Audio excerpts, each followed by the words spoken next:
So, good morning, everyone. My name is Margarida Lopes. I work at the National Library of Portugal. I have worked for some years at the Standards Development Service, and I was invited to do this presentation. I would like to start by saying it's a pleasure to join the EORI group and hopefully to start a more active participation in the activities and discussions around RDA in Europe. And since this is the first time that Portugal is participating, I would briefly present the context of RDA in Portugal, focusing on the current situation and the plans for the near future and also for the challenges that we face ahead. So I will start by saying that the library organization in Portugal includes the National Library of Portugal, which was founded in 1796, but we have documentation since that dates back to the 12th century. And the National Library of Portugal is also responsible for Biblioteca Pública de Évora, which is one of the main public libraries in Portugal. The network of public libraries is also an important part of the library ecosystem in Portugal, with around 300 public libraries that are distributed throughout the country. And also very important for this organization are the academic libraries, with an estimated total of around 180. We have several major catalogs that are available online and which we have to consider in the context of the bibliographic transition. First of all, the catalog of the National Library itself, which has a total of 1.3 million bibliographic records at the moment. We also have the National Online Union Catalog of the Portuguese libraries. It's called Porbase, and it integrates bibliographic data from the National Library itself and also from other 200 Portuguese institutions, and at the moment it has over 2 million bibliographic records.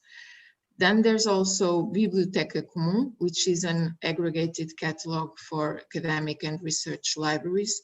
It's very recent, it's still in beta version, and it has around 4 million records. And then we have two other catalogs for digital libraries. One is the National Digital Library. It's a small library with 38,000 objects. And we also are responsible for the RENOD, which is the National Aggregator for Library Materials, which holds at the moment 150,000 digital objects. What are the cataloging rules that we are using here? We are still using Regras Portuguesas de Catalogação, which is a cataloging code that dates back from the mid-80s.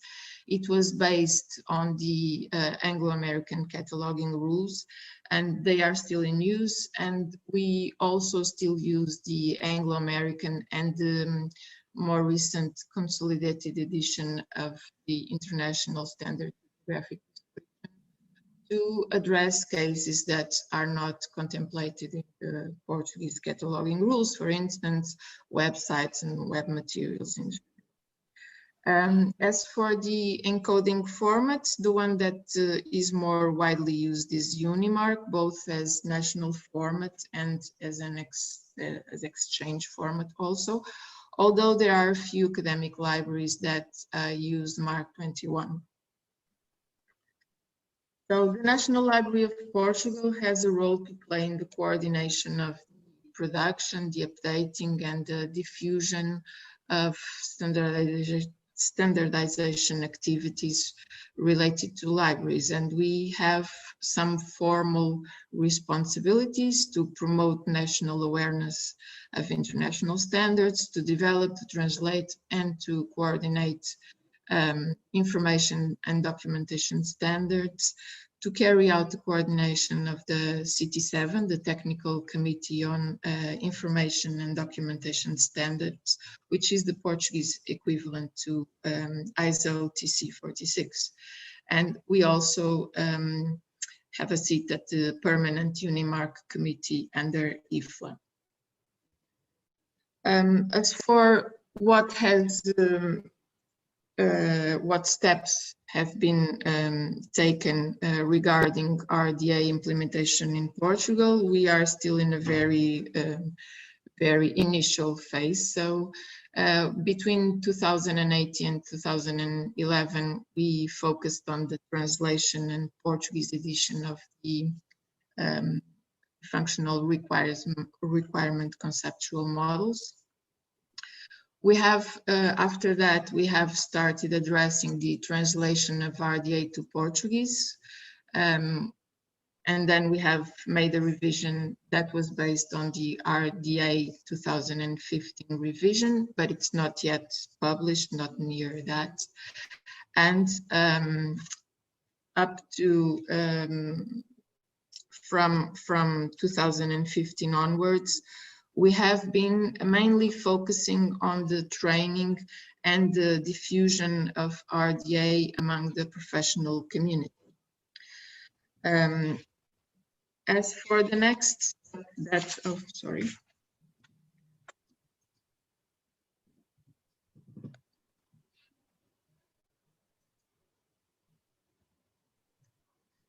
for the next steps that are planned for the near future, we are considering the Portuguese edition of RDA. It still has to be discussed with the copyright holder, of course. We are also addressing the setting of a study group about the possibilities of future implementation in Portugal. And we have been implementing discussions with library information science schools for RDA teaching. The objective is that the edition, the study group, and these discussions with the schools will help broaden knowledge around RDA that will provide the Portuguese library system with enough critical mass that we feel is still lacking at the moment to be able to move forward with the adoption of a new cataloging code. And as have been saying in these several presentations, resources are scarce and the task is quite complex. So we feel we have to still have critical mass enough to be able to move forward for a next phase. So thank you for your attention.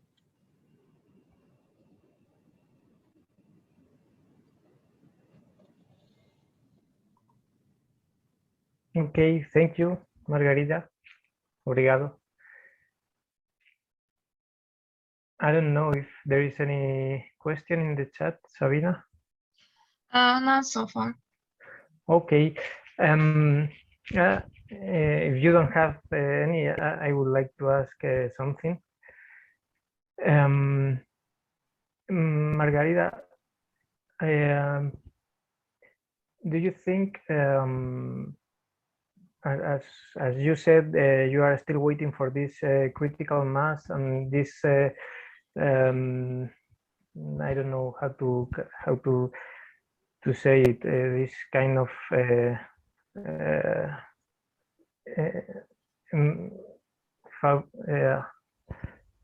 well, this critical mass, knowing RDA and willing to adopt RDA.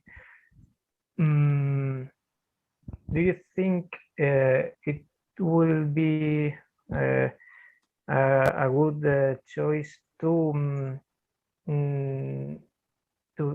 skip this RDA as a cataloging code, this step of RDA as a cataloging code, and then try to implement, I don't know, in a year or in the future, to implement the new RDA as a linked data ontology? Well, we certainly are considering adopting RDA as a new cataloging code in the future. The cataloging code that we are currently using is very, well, it dates from the 80s, so we really have to change it. But to be quite honest, I think that as we have very few resources, I think that we are, hopefully benefiting from experiences that other countries are doing. So when we have something that is more stabilized, if that will ever be the case, we'll be able, to move forward in a more secure way, because it's really difficult for us to, it's a big step, so it's a big jump. So we have to make sure that we land safely. Yeah. Okay. Thanks.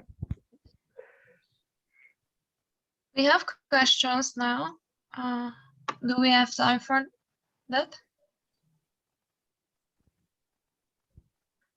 So I can see some questions here regarding the translation. The Portuguese, the translation it's being done by it's a Portuguese initiative. It doesn't include Brazil or Angola or Mozambique, as they are asking. So it's being done with the internal resources at the National Library.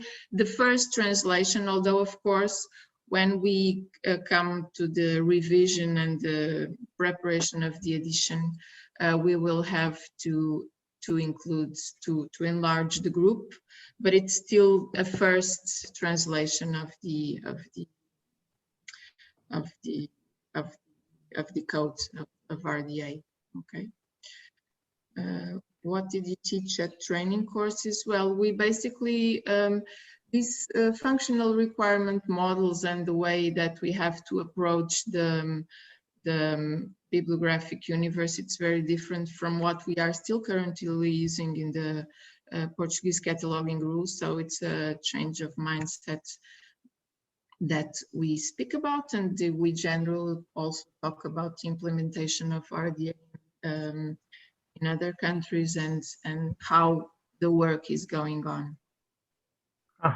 And I know we have some other questions, but Sabina, can you take them to the end of the morning session? Sure. So we will continue to to ask Margarita. So I think we all had we all were waiting for Portugal. That's why there's this lot of questions. The next question for Margarita. Do you have plans to create entities based on Unimark format using the new Unimark LRM format? Hello.